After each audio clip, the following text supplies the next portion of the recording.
नमस्कार साथियों, आप लोगों का स्वागत है माँ भवानी क्लासेस के यूट्यूब चैनल में। साथियों, आज हम लोग साइंस मॉडल पेपर 1 को आगे बढ़ाते हैं और आज खत्म ही कर देंगे। आज इसका अंतिम क्लास है साइंस मॉडल पेपर 1 का। इसके पहले हम लोग 80 ऑब्जेक्टिव खत्म कर चुके हैं और सब्जेक्टिव भी 7 को सब्जेक्टिव भी 8 खत्म कर चुके हैं, लेकिन आज से हम लोग 8 नंबर से चलेंगे। 8 नंबर क्वेश्चन कह रहा है कि बहुत ही इंपॉर्टेंट क्वेश्चन ही है, केमिस्ट्री का ही क्वेश्चन है ये।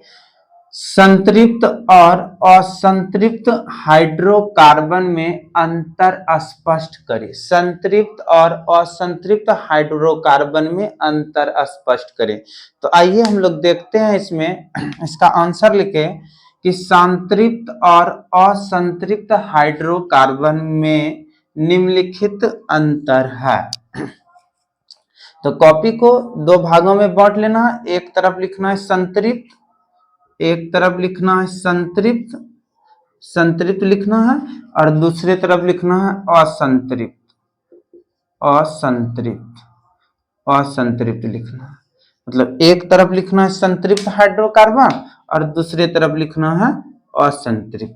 तो उसी तरह हम लोग लिखें कि एक तरफ संतृप्त लिखे, दूसरे तरफ असंतृप्त लिखें। जिधर हम संतृप्त लिखें उसका 1 नंबर लिखें। इसका प्रथम सदस्य मीथेन होता है। इसका प्रथम सदस्य क्या होता है? मीथेन, और मीथेन का सूत्र होता है CH4 होता है। और दूसरे तरफ जो लिखे प्रथम नंबर, उसमें लिखे इसका प्रथम सदस्य एथीन और एथाइन होता है। एथीन का सूत्र हो जाएगा,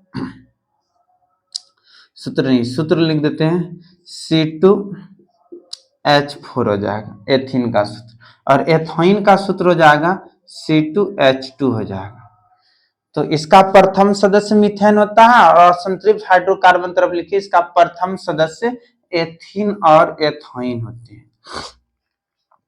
इसका दूसरा नंबर लिखे, इसे एल्केन कहते हैं। इसे क्या कहते हैं? एल्केन कहते हैं, क्योंकि इसके सारा कार्बन के साथ जो बॉन्डिंग होता है वो सिंगल बॉन्डिंग होता है, इसलिए इसे हम क्या कहते हैं? एल्केन कहते हैं। और इसे इसका दूसरा नंबर लिखे असंतृप्त तरफ, इसे एल्किन और एल्काइन कहते हैं। इसे एल्किन और एल्काइन कहते हैं।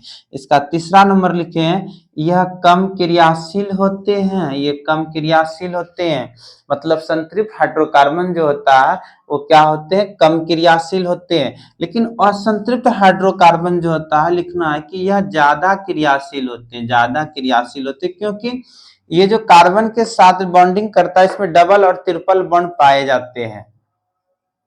उसके बाद हम लोग इसका चौथा नंबर को देखते हैं चौथा नंबर संतृप्त का, कि इसका सामान्य सूत्र CnH2n+2 होता है। बहुत इंपॉर्टेंट है ये सूत्र।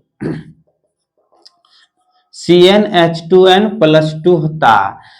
इसका सामान्य सूत्र CnH2n होता है एक, और दूसरा जो होता है CnH2n-2 होता है। मतलब इसको हम लोग कहते हैं एल्किन और इसको कहते हैं एल्काइन कहते हैं। इसमें डबल बॉन्ड जुड़ता है और इसमें ट्रिपल बॉन्ड जुड़ता है।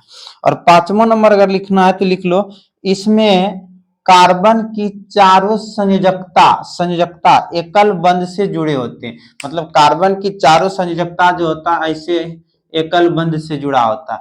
इसमें 5वां नंबर लिखे, इसमें कार्बन की चारों संयोजकता एकल बंध से नहीं जुड़े होते हैं।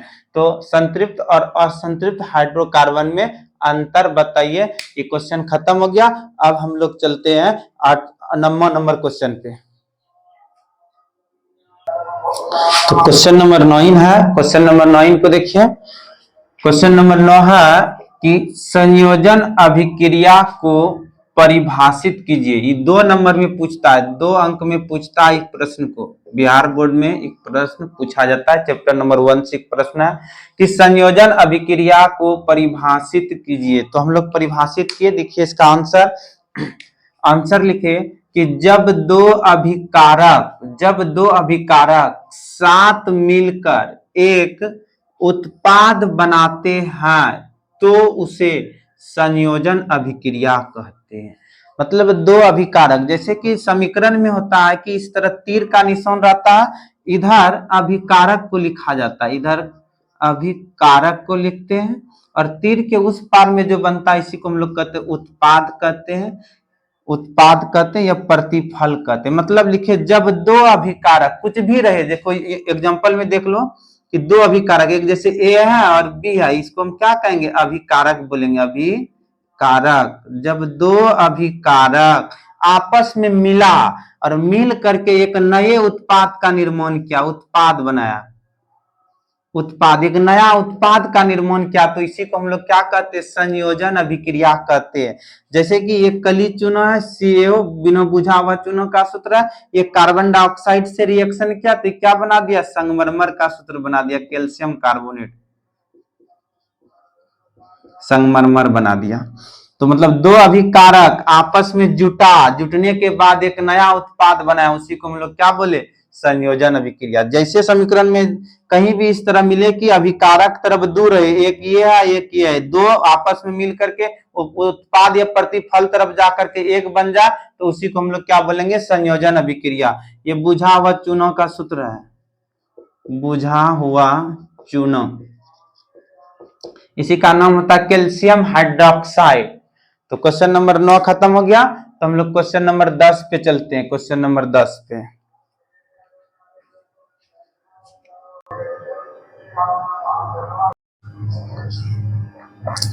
तो आइए हम लोग 10 नंबर क्वेश्चन को देखते हैं। क्वेश्चन नंबर 10 क्या कह रहा है, क्वेश्चन नंबर 10 है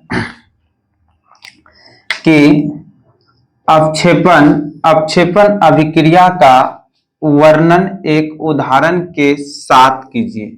अवक्षेपण अभिक्रिया का वर्णन एक उदाहरण के साथ कीजिए। तो इसका आंसर हो जाएगा, देख लो आंसर में हम लोग लिखे हैं कि वैसी रासायनिक अभिक्रिया जिसमें किसी अवक्षेपण का निर्माण होता है तो उसे अवक्षेपण अभिक्रिया कहते हैं। वैसी रासायनिक अभिक्रिया जिसमें किसी अवक्षेपण का निर्माण होता है तो उसे हम लोग अवक्षेपण अभिक्रिया कहते हैं। जैसे एक एग्जांपल लिए PbNO3 पे हॉल्ट वाइस, इसी का नाम होता है लेड नाइट्रेट होता है, लेड नाइट्रेट होता है। लेड नाइट्रेट जब पोटासियम आयोडाइड से अभिक्रिया करता है तो ये बनाता है PbI2 बनाएगा, PbI2 और KNO3 पोटासियम नाइट्रेट बनाता है और PbI2 लेड आयोडाइड बनाता है। ये लेड आयोडाइड जो होता है यही अवक्षेपण हो गया। अवक्षेपण मतलब होता है जैसे कि किसी चीज को नीचे बैठना, या तीर के निशान से दर्शा दिए, और जिस भी समीकरण में ऐसे नीचे बैठा हुआ रहेगा वो समझ जाना है कि वो अवक्षेपण अभिक्रिया है।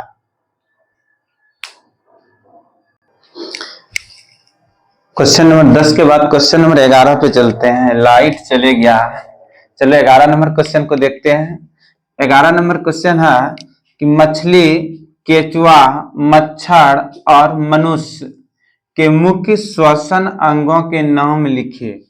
इस तरह का भी क्वेश्चन 2 नंबर में पूछता है बाबू, तो हम इसका आंसर लिखे। क्वेश्चन है कि मछली, केचुआ, मच्छर और मनुष्य के मुख्य श्वसन अंगों के नाम लिखे। उत्तर है मछली, केचुआ, मच्छर और मनुष्य के श्वसन अंग निम्नलिखित है। पहला बात में लिखे केचुआ नम त्वचा से श्वसन करता है, नम त्वचा से मतलब त्वचा से श्वसन करता है। मच्छर श्वसन नली तंत्र से श्वसन करता है, या तो ट्रेकिया भी बोल सकते हैं, ट्रेकिया इसका श्वसन अंग का नाम होता है, ट्रेकिया। और मनुष्य तो सब जानता है कि फेफड़े से श्वसन करता है। तो मछली, केचुआ, मच्छर और मनुष्य के मुख्य श्वसन अंग के नाम। ओह, एक मिस्टेक हो गया, इसमें मछली का श्वसन अंग नहीं लिखे, तो लिख दो मछली गलफड़े से श्वसन करता है, मछली गलफड़े से श्वसन करता है। तो मछली किससे श्वसन करता है, गिल्स या गलफड़ा भी बोल सकते, गिल्स भी बोलते हैं, इसी को गलफड़ा भी बोलते हैं। तो क्वेश्चन नंबर 11 खत्म हो गया। अब हम लोग क्वेश्चन नंबर 12 पे चलते हैं। 11 नंबर क्वेश्चन हो गया था, 12 नंबर क्वेश्चन पे चलते हैं। क्वेश्चन नंबर 12 है कि 12 नंबर क्वेश्चन है कि अमाशय में पाचक रस की क्या भूमिका। जब भोजन ग्रहण करते तो उस समय हमारे शरीर में हाइड्रोक्लोरिक अम्ल जाता है। तो वही कह रहा है कि अमाशय में पाचक रस की क्या भूमिका है। तो हम लोग देखते हैं अमाशय में पाचक रस की क्या भूमिका है। तो पाचक रस को देखते हैं। आंसर है इसका, अमाशय में पाचक रस हाइड्रोक्लोरिक अम्ल और पेप्सिन होते हैं। अमाशय में जो पाचक रस होता है, एक होता है हाइड्रोक्लोरिक अम्ल जिसका सूत्र होता है HCl होता है, और दूसरा जो होता है उसको हम लोग पेप्सिन कहते हैं। क्या कहते हैं? पेप्सिन होते हैं। ये भोजन के पाचन के शुरुआती चरणों में महत्वपूर्ण भूमिका निभाते हैं। मतलब ये दोनों जो रस होता है हाइड्रोक्लोरिक अम्ल और पेप्सिन, मतलब भोजन के शुरुआती चरणों में क्या करते हैं, ये महत्वपूर्ण भूमिका निभाते हैं। तो हाइड्रोक्लोरिक अम्ल के बारे में हम लोग जानने का प्रयास करते हैं। देख लो यहाँ हाइड्रोक्लोरिक अम्ल, यह है हाइड्रोक्लोरिक अम्ल। हाइड्रोक्लोरिक अम्ल में लिखे कि यह एक अत्यधिक अम्लीय है। सही बात है कि हाइड्रोक्लोरिक अम्ल जो होता है यह अत्यधिक अम्लीय वातावरण, इसका पीएच मान जो होता है 1.5 से लेकर 3.5 होता है। ये बात याद रखना, हाइड्रोक्लोरिक अम्ल का जो पीएच मान होता है वो 1.5 से लेकर 3.5 बनता है। जो भोजन में मौजूद बैक्टीरिया, जो भी कीटाणु जाता है भोजन के साथ खाने वक्त, उस बैक्टीरिया और अन्य हानिकारक सूक्ष्म जीवों को मारता है। अन्य सूक्ष्म जीवों को मारता है। यह अम्लीय माध्यम में पेप्सिन एंजाइम को सक्रिय करने के लिए भी आवश्यक होता है। इसका दो काम होता है, एक तो भोजन के साथ में जो बैक्टीरिया शरीर के अंदर गया उसको मारने के लिए महत्वपूर्ण भूमिका निभाता है हाइड्रोक्लोरिक अम्ल, और दूसरा काम क्या करता है, पेप्सिन एंजाइम को सक्रिय बनाने का काम करता है। तो पेप्सिन एंजाइम की बात करते, देख लो यहाँ पेप्सिन एंजाइम, यह एक प्रोटीन पचाने वाला एंजाइम होता है। तो प्रोटीन पचाने वाला एंजाइम का नाम क्या होता है, तो बोलना पेप्सिन होता है। क्या होता है? पेप्सिन। प्रोटीन का पाचन कौन करता है? पेप्सिन करता है। प्रोटीन का पाचन कौन करता है? पेप्सिन करता है। जो जटिल प्रोटीन को छोटे अणुओं में तोड़ता, जिन्हें पेप्टोन कहते हैं। मतलब जटिल प्रोटीन लंबी श्रृंखला को छोटे छोटे अणु में तोड़ता है, तो उसी को क्या कहते हैं? पेप्टोन कहते हैं। तो हम लोग यहाँ देख लिए क्वेश्चन 12 नंबर क्वेश्चन की अमाशय में पाचक रस की क्या भूमिका है। तो लिखे अमाशय में पाचक रस हाइड्रोक्लोरिक अम्ल और पेप्सिन होते हैं। ये भोजन के पाचन के शुरुआती चरणों में महत्वपूर्ण भूमिका निभाते हैं। हाइड्रोक्लोरिक अम्ल की बात की तो इसमें लिखे यह एक अत्यधिक अम्लीय वातावरण है जिसका पीएच मान 1.5 से 3.5 बनता है। जो भोजन में मौजूद बैक्टीरिया और अन्य हानिकारक सूक्ष्म जीवों को मारता है। यह अम्लीय माध्यम में पेप्सिन एंजाइम को सक्रिय करने के लिए भी आवश्यक है। और पेप्सिन में देखिए ये प्रोटीन का पाचन करता है। ये क्या करता है? प्रोटीन का पाचन। और हाइड्रोक्लोरिक अम्ल का सूत्र याद रखना, हाइड्रोक्लोरिक अम्ल का सूत्र होता है HCl होता है। इस बात को याद रखना। हाइड्रोक्लोरिक अम्ल मनुष्य के पाचन आहार नाल में पाया जाता है। इसलिए क्वेश्चन नंबर 12 के बाद हम लोग क्वेश्चन नंबर 13 पे चलते हैं। आइए क्वेश्चन नंबर 13 को देखते हैं। आइए क्वेश्चन नंबर 13 को देखते हैं। क्वेश्चन नंबर 13 है कि डायलिसिस का सिद्धांत क्या है। डायलिसिस का सिद्धांत क्या है? अगर हम डायलिसिस के सिद्धांत के बारे में बात करते हैं, डायलिसिस एक मशीन होता है कि जिसका किडनी खराब हो जाता है, जिसका किडनी खराब हो जाता है उसी के शरीर में लगाया जाता है। तो डायलिसिस के बारे में हम लोग जानते हैं। उत्तर इसका आंसर लिखे, डायलिसिस एक ऐसी प्रक्रिया है, डायलिसिस एक ऐसी प्रक्रिया है जिसमें रक्त को एक विशेष मशीन द्वारा साफ किया जाता है। डायलिसिस एक मशीन होता है जो कि शरीर के अंदर में लगाया जाता है जिसका किडनी खराब रहता है। डायलिसिस एक ऐसी प्रक्रिया है जिसमें रक्त को एक विशेष मशीन द्वारा साफ किया जाता है। यह उन लोगों की किडनी का काम करती है जिनकी किडनी खराब हो चुकी है, मतलब जिनका किडनी खराब हो जाता है उसी के शरीर में लगाया जाता है, ही नहीं कि किसी के शरीर में ले आकर के लगा दे, तो वैसा बात नहीं है।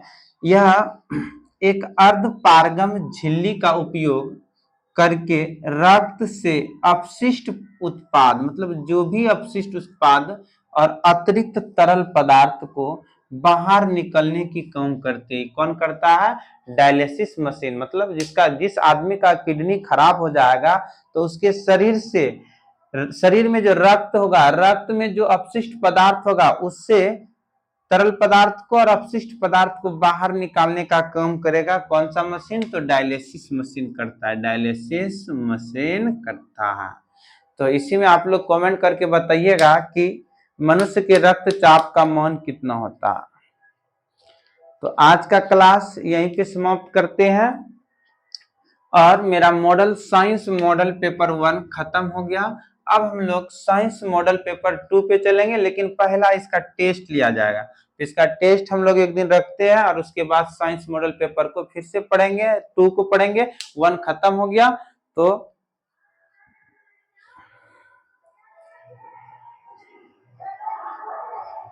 और जो भी बच्चा इस मॉडल पेपर को नहीं किया है तो वो इस मॉडल पेपर को कर ले, क्योंकि इससे बिहार बोर्ड के एग्जाम में सब्जेक्टिव क्वेश्चन ही है और बिहार बोर्ड के एग्जाम में आने की बहुत ज्यादा संभावना है। क्वेश्चन लगभग टोटल क्वेश्चन अगर हम कराएं सब्जेक्टिव क्वेश्चन 2 अंक वाला तो 13 इधर कराएं, और एक वीडियो था 18 मिनट का था उसमें भी 3-4 क्वेश्चन कराएं। 17-18 क्वेश्चन इस मॉडल सेट में दिए और 80 ऑब्जेक्टिव दिए हैं। तो इसलिए इस मॉडल पेपर को कर लो। प्ले लिस्ट में इसको डाल दिए हैं, प्ले लिस्ट इसका बना दिया साइंस मॉडल पेपर 1 करके।